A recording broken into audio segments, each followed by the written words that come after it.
ধর্ষকের মৃত্যুর আগে ধর্ষী তাকে মৃত্যুবরণ করতে হয়, এটা হচ্ছে আমাদের সোনার বাংলাদেশ। একজন ধর্ষকের জীবনের মূল্যটা এত বেশি যে তাকে ফাঁসির মঞ্চে দাঁড় করা যাবে না।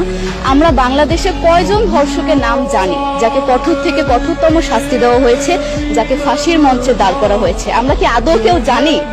জানি না। অথচ আমরা কতগুলো যারা ধর্ষিত হয়েছে তাদের নাম জানি, অনেক বড়। এই লিস্ট আসলে অনেক বড়, বলে শেষ করা যাবে না। কুমিল্লার তনু, মাগুরার আসিয়া, 2 দিন আগেও কিশোরগঞ্জে 8ম শ্রেণীর একটি ছাত্রীকে বাসা থেকে তুলে নিয়ে ধর্ষণ করা হচ্ছে। বাবার হাতে মেয়ে ধর্ষিত হচ্ছে, ভাইয়ের হাতে বোন ধর্ষিত হচ্ছে। আমরা আসলে নিরাপত্তা কোথায়? আমার মনে হচ্ছে আমরা যেন আইয়ামে জাহেলিয়া যুগে চলে গিয়েছি। মাঝে মধ্যে মনে হয় এর থেকেও খারাপ সময় আছি আমরা, কারণ ওই যুগে মেয়েরা অ্যাটলিস্ট সম্মান নিয়ে মৃত্যুবরণ করতে পারতো। জন্মের পরপর জ্যান্ত মাটিতে পুঁতে দেওয়া হতো, আর আমাদের ধর্ষণ করে নির্মমভাবে তারপর মৃত্যুবরণ করতে হচ্ছে।